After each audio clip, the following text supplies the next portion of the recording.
Okay, this video is for anyone who's ever had an issue starting a Toyota with a push button start.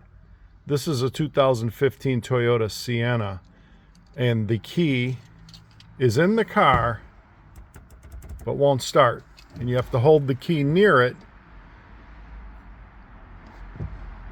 like that to get it to start. Okay, somehow I got it in this mode.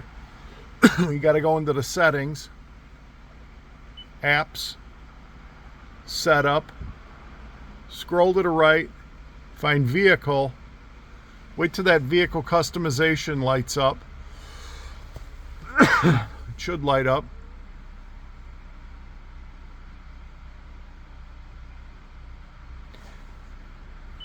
Go to vehicle customization, door lock settings, and this one, access system with electronic key.